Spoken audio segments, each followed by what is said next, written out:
Welcome to Steelers Weekly. I'm your host, Brian Schmidt, and we are in a bye week, so we get to talk about a whole lot of different subjects this week. Alongside me is, as always, former Pittsburgh Steelers wide receiver Dwight Stone. Dwight, how you doing? I am doing fairly well, health-wise, but game-wise, you probably like me. We're limping into the bye week, 4-3. We come into this bye week with some interesting questions. And we're going to start off. We're not going to talk about the New England game right off. We're going to get into some comments made this week. Colin Cowherd on his show talked about Pittsburgh Steelers and really kind of targeted Mike Tomlin and brought up some interesting points. Yes. Talking about how the Steelers at times do not look like a buttoned-up football team. Talking about Mike Tomlin's sub-500 record against sub-500 teams. So a lot of interesting points there. We're going to start there with this. Give me your take of the Pittsburgh Steelers under Mike Tomlin. Because, again, when you look at his overall record, he's got a 57% winning percentage. It's good. It certainly, there have been years where, quite honestly, could be better. When you look at that sub-500 record, it'd be a lot better. Your take on the Pittsburgh Steelers under Mike Tomlin and what you see. From what I see, I've spoken to guys. I've been in the locker room. I actually spoken to Mike Tomlin myself. And from what guys have said is that Mike Tomlin is the kind of coach that you want to play for. He's the kind of guy that, you're going to give it that extra effort. With that being said, I think player-friendly coach relationship, and they take advantage of that. Not saying Tomlin's not a smart man to pick that up, because once he pick it up and realize that they are taking advantage of it and they're not doing what they're supposed to do, he just flipped the switch in a minute. And he always old saying, don't get it twisted. He's the type of coach that he's not going to put up with that. Some heads going to start turning, and like you said, Cowherd, he made a comment that, under subpar teams, he's not doing good. Or you're taking a team for granted. Now, I want to say you don't take no team for granted in the NFL, but it does come back and start with the coach. And I'm sure Tomlin is looking at himself more than anybody and wondering what the heck is going on when I'm playing teams like I know we should win, like i.e. Miami, and Miami wins, and then you play a team like New England. It's crazy. And some deep changes, I think, it happened too often recently with him. I think he's going to step up and make some changes that people are going to say, wow, he's taking it to another level. Yeah, it brings the question, and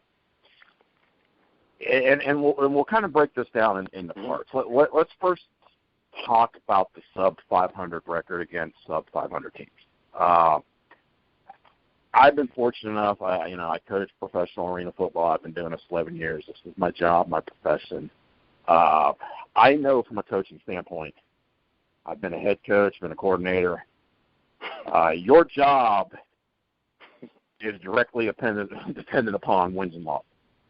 There's no other way of doing that. Now, having said that, I've always believed this. Again, the games you should win, the teams you should beat, you got to be 90-95% of the time. Yes. When you're facing teams who are, even with you, if you're hitting, over 50% of those wins, you're hitting about 60% of those wins. You're doing good. And then when you get into certainly the games where maybe you shouldn't win, this week against New England, that's a game on paper with everything going on, Ben being out. On paper, not a game you should win. you obviously you want to throw some upsets in there. If you're doing those things, you are, as a coach, going to coach a long time. You're going to win a lot of games. Yes. Mike Tomlin, in some ways, has almost done that in reverse. The Steelers emotionally go into games where they should not win, or games that are even, or rivalry games. They are prepared. They are charged up. And they win. And then they go into the games like a Miami, and we've seen this. And really, in listening to his comments, the games where the Steelers have lost, the games they should have won. As a Steeler fan, how much does this concern you that we're not seeing this Pittsburgh Steelers team be able to be a Super Bowl contender because of the inconsistent play? Is that something that concerns you?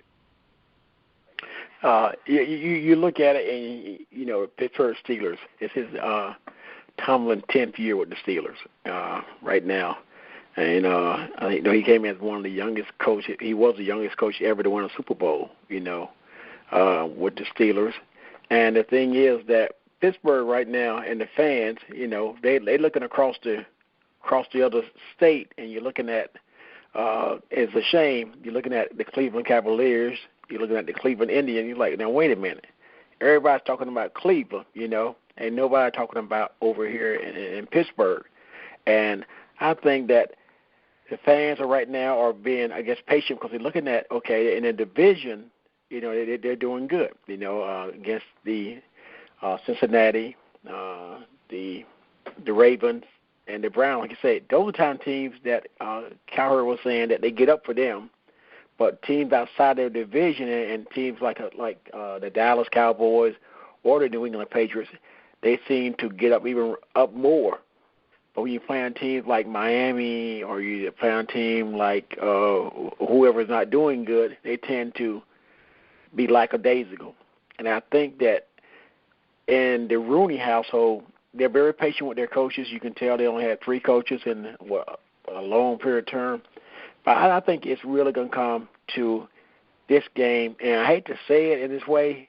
It's like one of those must-win to show them that, we are still the Steelers. And it's a division game coming up. I think they're playing the Ravens when they come off this bye week. And it's going to be a big game for them, see if they can turn it around. Well, and I agree. It's going to be a big game, but now comes back. Mm-hmm. For me, the thing is this: I fully expect Steelers are going to play well. They're going to. Mm-hmm. Certainly there's a good chance that Ben will be back. We'll talk about that in a little bit. And it's the Ravens. They get up for Ravens. But yes, now what happens? When the next time we play somebody that's a sub-500 team, the comments for me, I think, brought a sense of, okay, this is an interesting situation because I like Mike Tomlin. I think he's been a good head coach. I do agree that we have not to play well against 500 teams, sub-500 teams. We haven't played well, and that's concerning. But I think Tomlin has done a very good job. I found the comments, and again, what he's certainly trying to do, because again, the comments are there for many reasons, and one of the biggest is ratings. There you go. I felt, the bottom line is, as a Steelers fan, you hear these comments, of course you're going to listen, you're going to watch. Yeah. But at the same time, they're not just out in left field comments. There's some, because right now, I think this is and I came in feeling this way. I think that this year is a very big year for Tomlin in that,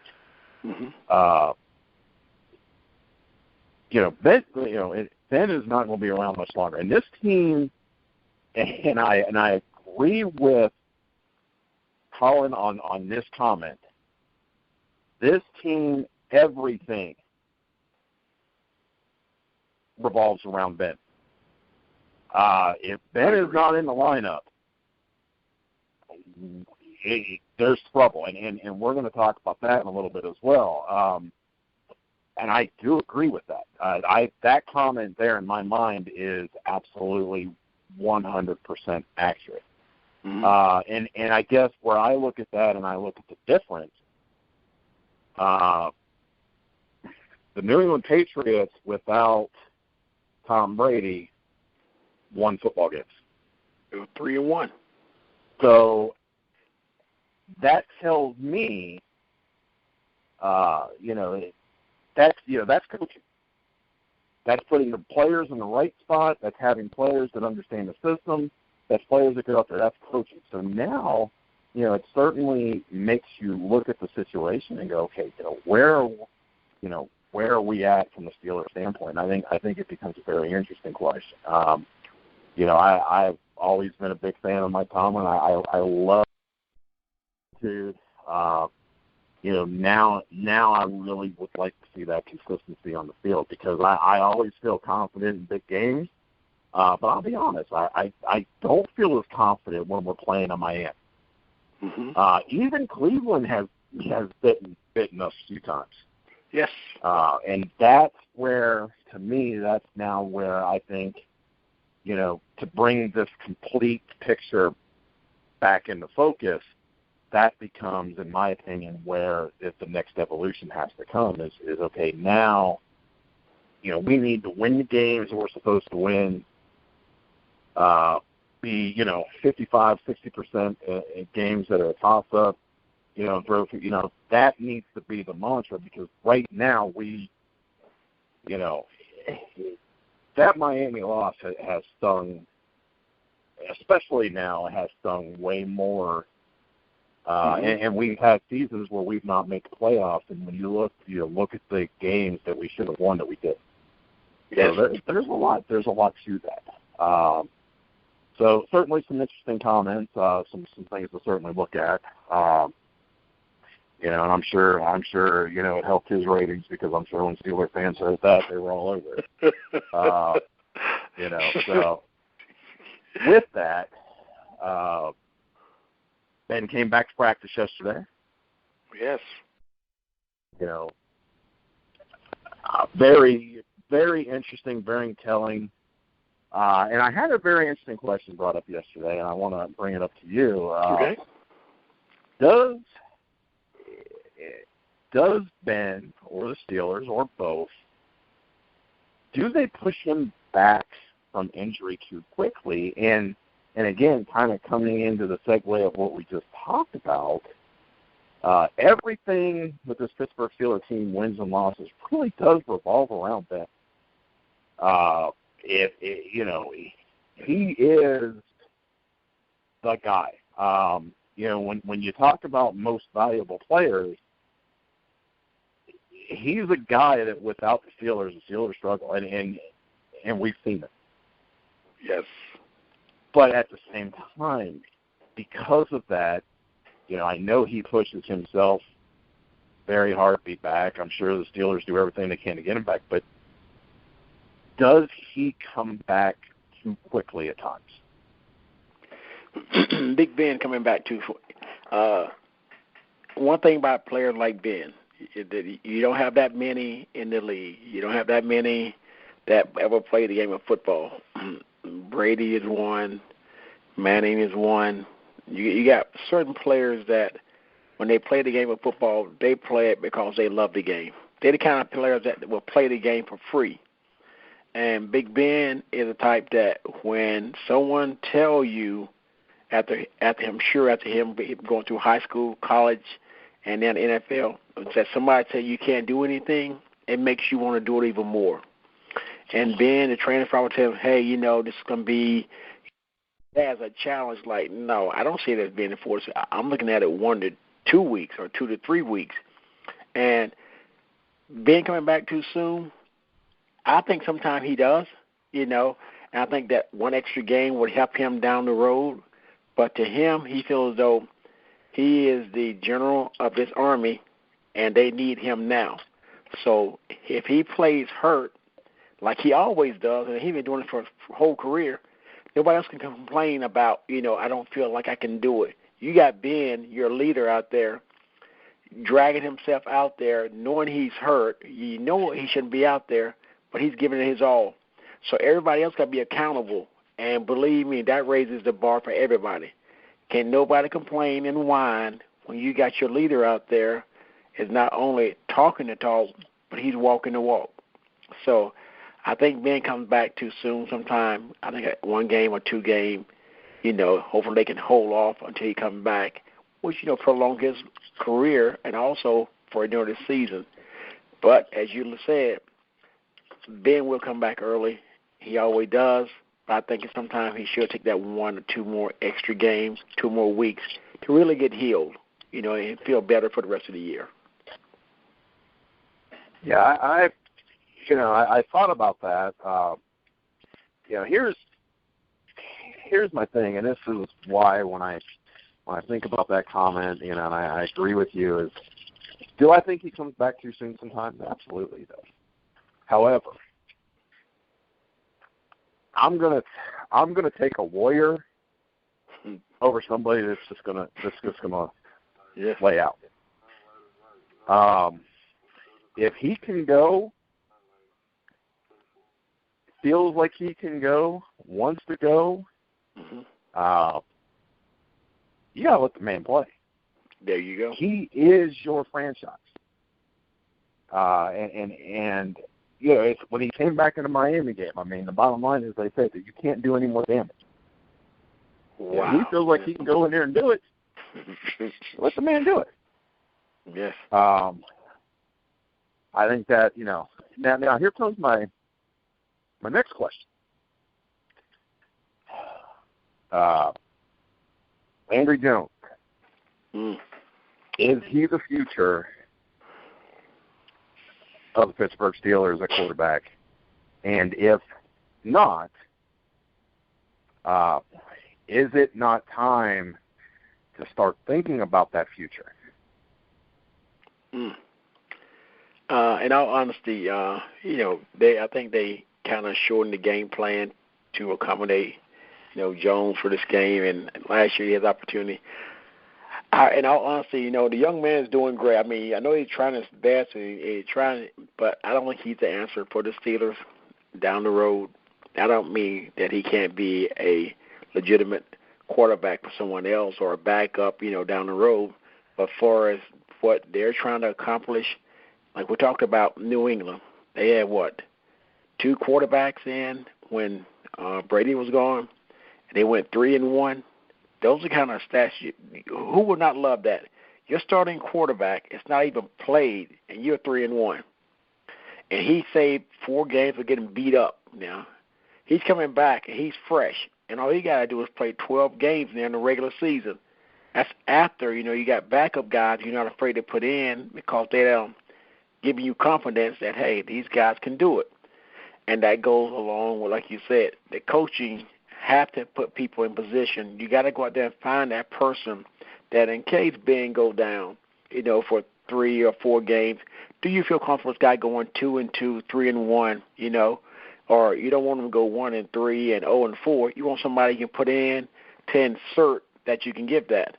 But yeah, I don't think Landry is the guy, for the Steelers, third string guy. But I'm not saying he's not capable of playing in the NFL. Don't get me wrong. But for us, carrying a team, I think he'd feel like he's a little shell shocked, once they start throwing the ammo at him. And, Belichick's the type of guy, he's a genius. He knew the young guy could only do so much, and it showed at the end. Yeah, I agree. And I think that the Steelers have got to start looking at their future, and what that means is getting a guy in here that you think can be the guy to take over after, Ben retires. Because let's be honest, as great a shape as Ben is in, those injuries that he has had over his career, yes, they're piling up. Mm-mm. Yes, they are. We, as Steeler fans, we don't want to think about these things. For me, I have the unfortunate position sometimes where I get to be a fan, and I also, having done this for a living, I look at the whole and right now, I've had my coaching hat on, with the Steeler team this week, and my concern is if we don't start planning for life after Ben here very quickly, yes, we're going to be in a position of struggling because this is a quarterback-driven league. Yes. And if you and we're thinking, look, let's Jacksonville's quarterback, has continued to struggle this year. Jacksonville was a team that I thought would at least be, in a position for a wild card, especially in that division. And he's not played well, and here we go. Look at where they're at. The biggest example, the greatest example is, the Houston Texans right now. Oh, I just going to say that. Yes. Yeah, you don't have a good quarterback situation. You're in trouble in the NFL. Flat out, you're in trouble. You can have all the weapons you want, but if you don't have somebody to shoot the bullet to get it to them, yes, there you go. You're in trouble.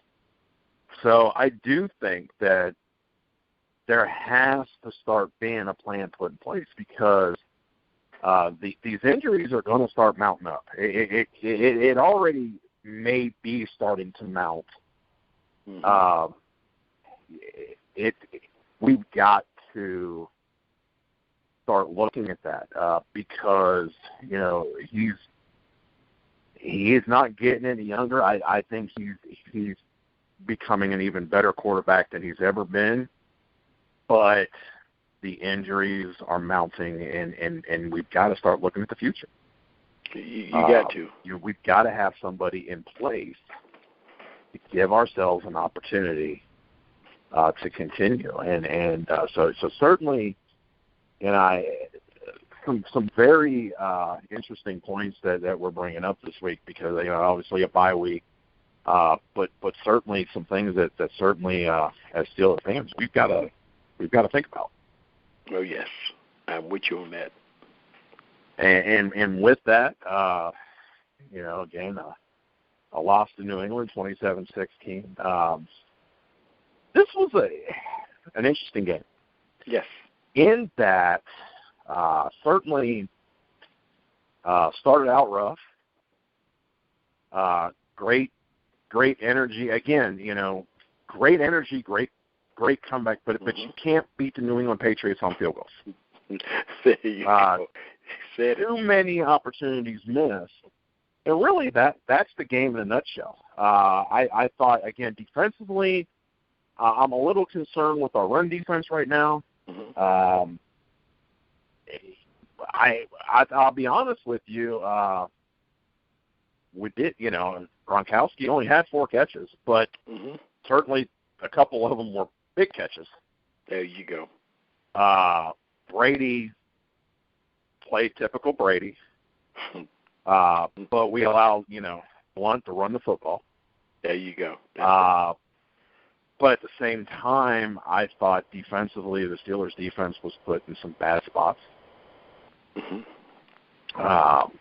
So kind of going on that theme, talk about the defense a little bit because, certainly it wasn't terrible, but you just can't keep getting, hit with a baseball bat, and eventually you're going down, and that's kind of how I felt it was. I thought that, they kept trying to hold on. It's like, it's like trying to put your finger in a hole to prevent a flood, and there's 72 other holes. You plug one hole and you got 71 more of them, leaking water. Eventually, it's all going to fall apart. So, what do you think defensively? I heard a couple of guys on the defense come out and just said that they just quit. It said we just quit. Hayward said we just quit. He said, I don't mean in a lightly way. And their opportunity that they had, to stop him from the running game, he said they just quit. And another one said they're garbage. He said the defense is not doing their part of the bargain. A team can't win, I guess what they're saying, a team can't win if they're not scoring. More likely they're going to win. And one thing about the thing I was studying is that if your team have offense, defense, and special team, if two of your team loses, offense and defense lose, more likely you're going to lose the game.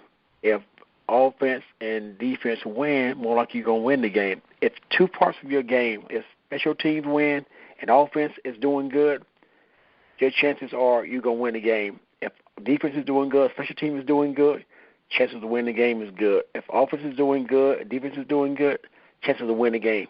2 out of your 3, if they're winning the game, they're doing good throughout the game, they're going to win. The same thing with the defense. They feel as though they weren't doing their job. They feel as though they weren't doing what they need to do. Because if you're not stopping the run, like I said, Gronkowski wasn't a big thing, but he had 2 big catches that made a difference. And when you got a running game, when you got, Blunt, who was one time with the Steelers, now, he loved to come back and put it to him. And I think it's just the defense. It showed up, but it didn't stay consistent the whole game. It seemed like you said when you got Tom Brady, and you gotta respect the run, he gonna tear you apart in the passing game. Yeah, absolutely, and offensively, Landry Jones didn't play a terrible game. It wasn't a great game. I mean, it was right down the middle. I felt good about the game plan early of really putting the ball in Bell's hands, and it seemed like got away from that and got in a little bit of, throw it up and go get it kind of football at times. Again, though, obviously the interception in the end zone was huge. Again, having to deal with field goals. You can't beat the Patriots, and you can't beat a lot of NFL teams, unless you're Arizona-Seattle game. It's hard to win games on field goals, and especially when you're playing the Patriots. And I felt like, overall offensively, it was good. I felt like the game plan. I like to see them stick a little bit more to the game plan a little bit longer. I think once it got, to a point, especially after the Gronkowski touchdown, I think it became a, oh boy, we got to get a touchdown, we got to score, and I think we kind of overshot trying to make something happen maybe a little bit quicker than we needed to. I think Bell was certainly doing some good things. I'd have liked to have seen a little bit more sticking to the game plan. Give me your take offensively of what you saw. Yeah, like you say, I think they was trying to water down the offense. Try to keep Landry where he could feel comfortable. And like you said, when you got a hot man like Bell, like you said, even though you don't have a starting quarterback, and they're probably going to crowd up the line knowing they don't have Big Ben back there, but still, the Bell and the lineman, they were getting the little chunks here, little chunks there, and they kept moving the ball. And long as we talked about that before, long as you keep doing that, it's not a pretty game, but it's consistent in moving the ball. You're keeping Brady off the field, and that's what you want to do at the end of the day. It may be, like we say, it may be the lowest scoring game in the world, it may be the ugliest win in the world, but you say take an ugly win over a pretty loss anytime. And as you see, as I think as Bell started to fade away, I think everybody started going gasping for straws because, like you said, field goals ain't going to win the game against New England. They getting touchdowns. So if you get field goals, you're going to 3 times to even get 9 points, hopefully get 9 points. And they going down there, they getting touchdowns.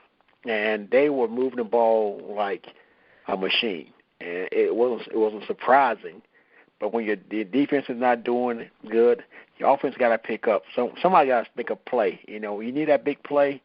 someone had to step up, and I guess that they didn't do it. Like I say, being that Brown was, I think he was fighting a hamstring injury on the sideline, he couldn't be himself. It was just lots of things going wrong at the wrong time. Yeah, I mean, we come out of this, we're going into the bye week 4-3.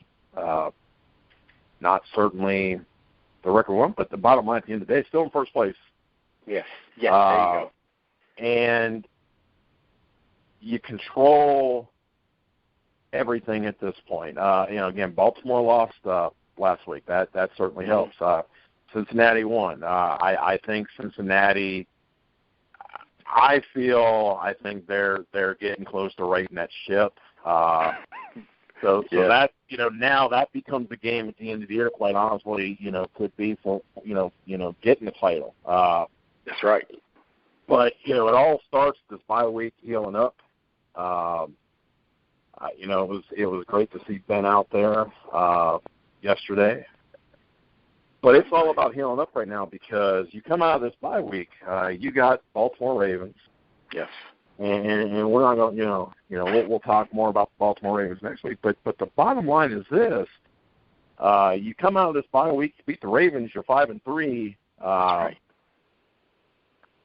Not everything is great with the world, but we all are going to hold hands and sing Kumbaya. So I mean, at this point, we're feeling a little bit better. You come out of this bye week, you don't beat Baltimore.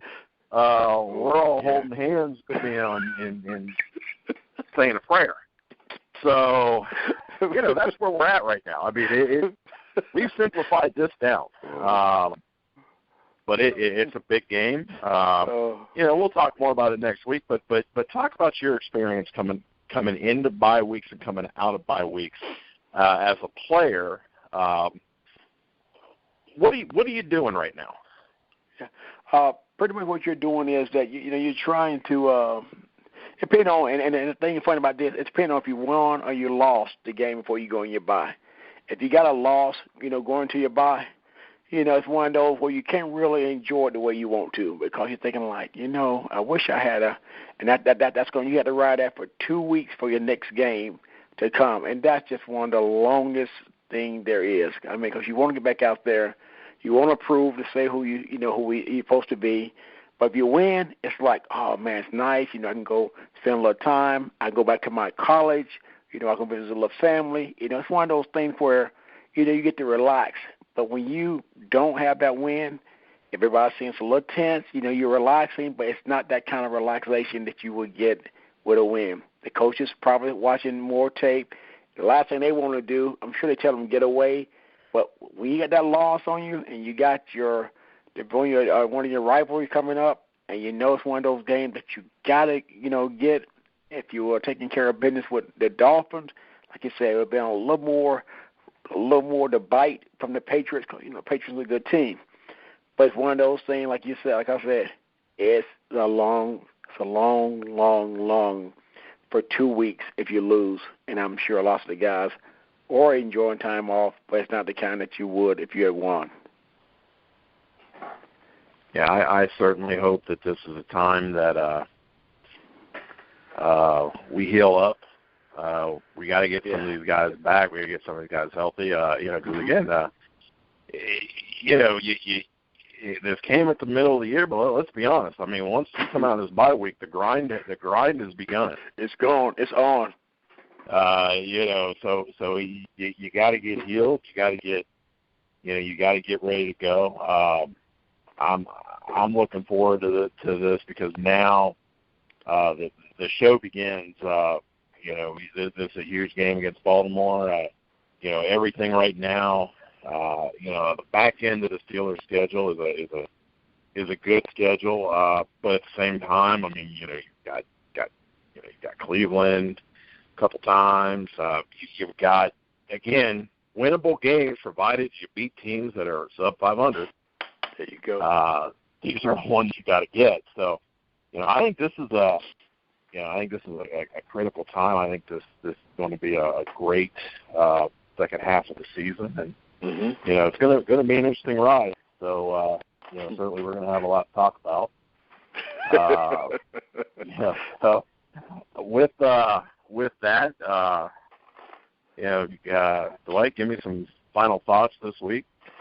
Well, we have 8 guys that starters who are hurt, and hopefully those 8 starters that are hurt will come back, and everybody be healthy and take the second half of this season and do what you got to do. Like you say, you got to go out there and play every game like it's your division rivalry, because, like we said in the Miami game, you can't just look at their record and think they're going to lie down. They get paid too. If they want to keep a job, they got to win too. But yes, I think it's a good time for everybody to enjoy and relax, and then look at the other teams and just knowing that the field's going to be okay. Just hang on. Yeah, I think we're setting up for a great second half, and we'll certainly dive into Baltimore next week. But we're going to wrap this up, and for everybody, you can download all kind of great shows on growingtruth.net. Spreaker, you can download them on iTunes. Really, anywhere there's podcasts, you're going to find Growing Truth shows, and a lot of great shows, 49er shows, Ram shows, Bengal shows, CFL baseball. We've now got basketball. You name it, we've got it. Certainly take some time and listen. With that, we're going to wrap this up. So I'm Brian Schmidt, and Dwight, always a pleasure. Thank you, sir. And everybody, we will see you next week. Have a great week, everybody.